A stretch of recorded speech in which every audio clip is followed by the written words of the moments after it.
Hey guys, and welcome back to Cleaning Up History. This is the story of the brutal murder of Little Major and Minot Hatmaker. This is the story as I interpret it to have happened by various newspaper articles. And as I move along through the video, I will share the various newspaper articles that I did find regarding these two little boys.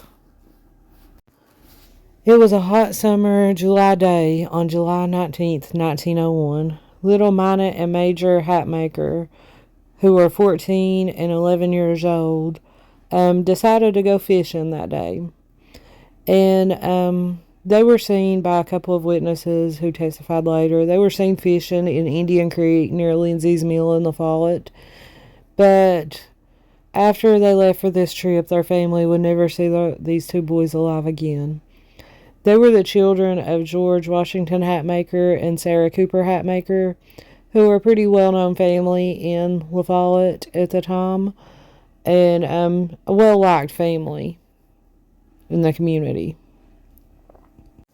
When nightfall came and the boys didn't return home, George went out looking for his children, and he eventually found the fishing poles and tackle belonging to his boys, but he did not find his boys. This was a substantially large family, Minot and Major being like somewhere in the middle of the children. They had some older siblings as well as some younger siblings. So when they didn't find them the next day, they formed a search party and went in search of the two missing children. And it wasn't long before the remains of these two boys were found in a body of water near Lindsay's Mill. Foul play was suspected. There was signs of struggle, and the boys' bodies had various cuts and bruises on them. Everyone was interviewed that may have seen something, or may have been in the area that this occurred in, and it was eventually discovered that there was two young teenagers. One was Silas McNeely, and the other was Marion Wilson, and these two boys were seen in the general area. And not only were they seen in the area during the time the boys were there, they were well known to be enemies of the Hatmaker boys, or the whole entire Hatmaker family. In addition to this, they were also seen carrying a string of fish from the river, and they didn't have any fishing tackle, and it didn't appear that they had been fishing that day. So when the coroner's report came in, and the official cause of death of the two little boys was determined to be murder, Silas McNeely and Marion Wilson were both deemed suspects of the murder. And they were charged but released on habeas corpus. And Silas McNeely then fled the county and went to hide in Alabama. Some of these newspaper articles stated that Silas McNeely had previously had issues with the Hatmaker boys' older brother, and that their brother had quote-unquote whipped McNeely, and that was possibly the motive for him killing the two little boys.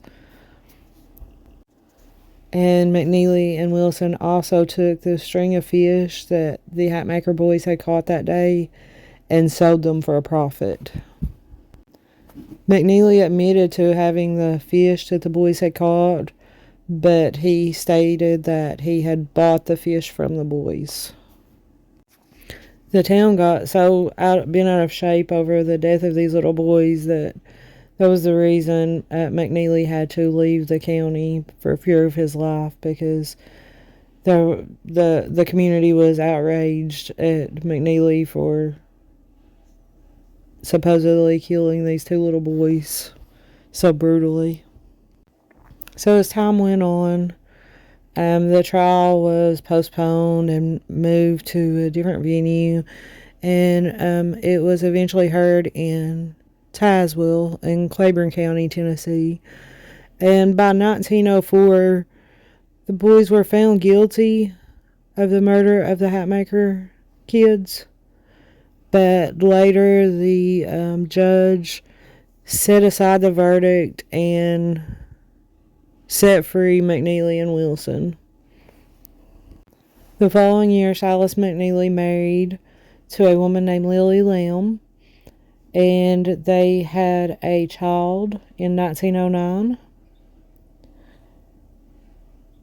as well as in 1906. They had 2 children, but by 1910, Silas McNeely had passed away, and I'm not sure what his cause of death was. It's said that these 2 little Hatmaker boys are buried in unmarked graves in the Pinecrest community where the Hatmaker family used to live. It said that there were 4 graves, those of those 2 little boys, and their mother and father is buried there as well. And that is located on private property, and their graves are only marked with field stones. Silas McNeely is buried in Campbell County, Tennessee. However, I'm not sure what cemetery he's buried in. His death certificate only states that he's buried in LaFollette. And that's the story that I have for you guys for today on the brutal murder of the Hatmaker children. And coming very soon, I have another story pertaining to the McNeely family. But that's the story that I have for you today. And as always, I appreciate all your likes, views, comments, and shares. And I will see you next time. Bye-bye.